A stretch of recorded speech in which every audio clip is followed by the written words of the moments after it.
Olá, queridos amigos! Sejam muito bem-vindos ao canal Evangelismo do Advento. Um espaço para buscarmos juntos inspiração na Palavra de Deus e fortalecimento para a nossa fé. Hoje, temos uma mensagem especial, um convite para refletirmos sobre algo profundo e essencial para a vida da Igreja: unidade por meio da humildade. E o texto que nos guia nessa meditação está em Filipenses, capítulo 2, verso 2, que diz: completem o meu gozo, para que sintais o mesmo, tendo o mesmo amor, o mesmo ânimo, sentindo uma mesma coisa, que o Espírito Santo fale ao nosso coração enquanto refletimos juntos.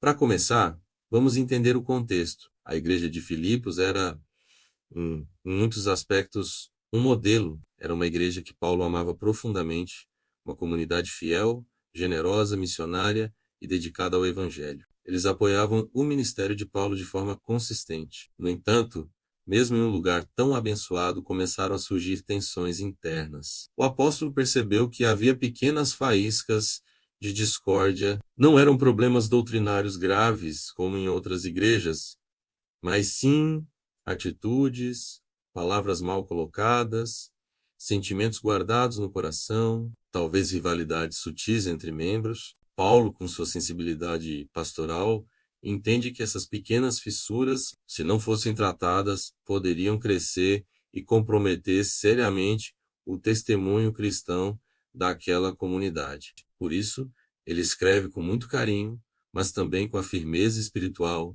de um apóstolo. Isso nos ensina algo muito importante para os dias de hoje.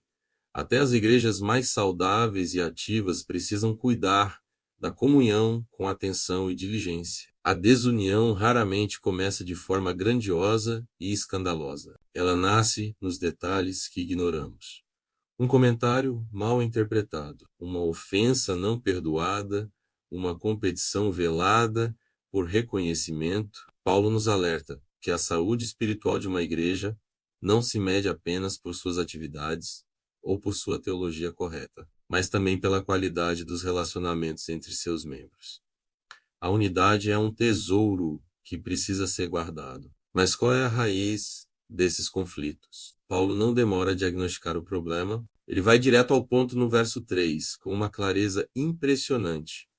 Nada façais por contenda ou por vanglória. Aqui está o cerne da questão. A raiz da desunião não está, na maioria das vezes, na diferença de opiniões ou nos métodos de trabalho. A verdadeira causa é o egoísmo e a vaidade. Quando o nosso eu ocupa o centro do palco, o amor perde espaço. Quando buscamos aplausos e reconhecimento para nós mesmos, o serviço a Deus e aos irmãos se torna um fardo competitivo. E quando a vaidade cresce, a comunhão inevitavelmente enfraquece, porque passamos a ver os outros como rivais ou como degraus para a nossa própria exaltação. A palavra de Deus nos chama para uma direção completamente oposta, olhar menos para nós mesmos e mais para o bem-estar do outro, exatamente como Cristo fez. É nesse ponto que Paulo nos conduz ao coração do Evangelho, ao exemplo que deve moldar toda a nossa vida. Nos versos 5 a 8, ele apresenta o modelo supremo,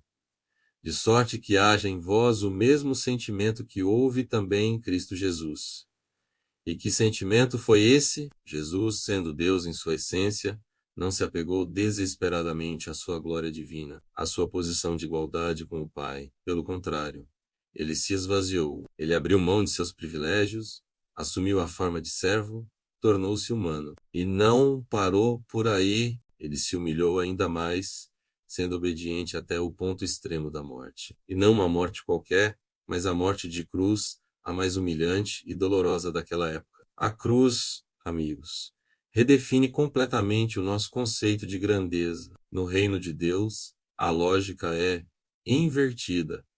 Vence aquele que se entrega, lidera aquele que serve, e cresce espiritualmente aquele que se humilha diante de Deus e dos homens. A unidade que Paulo pede não é uma estratégia de gerenciamento de conflitos, é o resultado natural de uma igreja que contempla a cruz e decide seguir os passos de Jesus. Quando olhamos para o que Cristo fez por nós, nosso orgulho perde a força, mas sejamos honestos, essa humildade não é algo natural para nós. Nosso coração caído tende ao orgulho. Por isso é fundamental entender que a humildade verdadeira não é fraqueza, não é ter baixa autoestima e certamente não é algo que possamos produzir por nosso próprio esforço. A humildade genuína é um fruto da atuação do Espírito Santo em nosso coração. É uma obra sobrenatural. À medida que nos expomos à palavra de Deus, que passamos tempo em oração, o Espírito Santo começa a nos mostrar nosso próprio orgulho,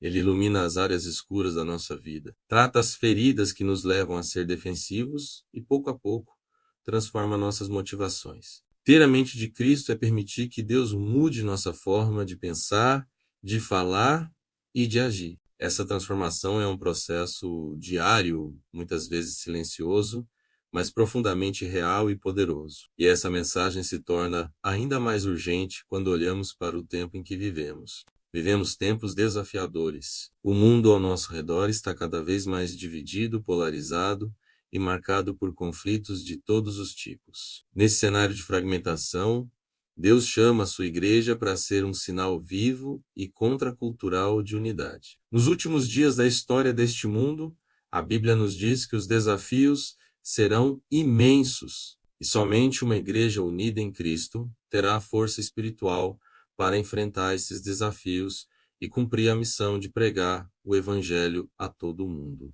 Essa unidade, vale ressaltar, não será alcançada por meio de uma uniformidade forçada, onde todos pensam e agem da mesma forma. Ela será o resultado de uma humildade espiritual profunda, onde Cristo é verdadeiramente o centro de tudo. Quando Ele é o centro, nossas diferenças de personalidade, de dons e de opiniões não nos separam. Pelo contrário, elas nos completam e nos tornam mais fortes como corpo. Então, o que tudo isso significa para nós na prática hoje? Como podemos aplicar essa verdade em nossa igreja e em nossa vida? Significa, em primeiro lugar, praticar a arte de ouvir mais e julgar menos. Significa estar disposto a perdoar com sinceridade, mesmo quando fomos ofendidos. Significa servir na igreja sem buscar reconhecimento, fazendo as coisas para a glória de Deus. Não para a nossa... Significa muitas vezes escolher o caminho da paz, mesmo quando sentimos que temos a razão do nosso lado. Cada pequena atitude humilde que tomamos é um tijolo que fortalece a comunhão. Cada gesto de serviço desinteressado constrói a unidade. Hoje, o convite que a palavra de Deus nos faz é simples, mas profundo. Eu quero te convidar a fazer uma oração sincera, pedindo a Deus um coração semelhante ao de Cristo, um coração humilde. Peça que o Espírito Santo revele qualquer raiz de orgulho ou vaidade em sua vida. Se houver algum relacionamento que precisa de reconciliação, algum perdão que precisa ser liberado, tome a decisão de dar o primeiro passo. E escolha conscientemente servir a alguém na sua igreja ou na sua comunidade nesta semana, sem esperar nada em troca. Lembre-se sempre, a unidade da igreja começa quando o nosso eu morre na cruz com Cristo e Cristo vive em nós. Que Deus nos abençoe ricamente, nos transforme pelo seu Espírito e nos una de uma forma poderosa para a glória do seu nome e para o avanço do seu reino. Amém. Muito obrigado por nos acompanhar nesta reflexão. Se esta mensagem tocou seu coração, compartilhe com alguém e não se esqueça de se inscrever no canal. Fique com Deus e até a próxima.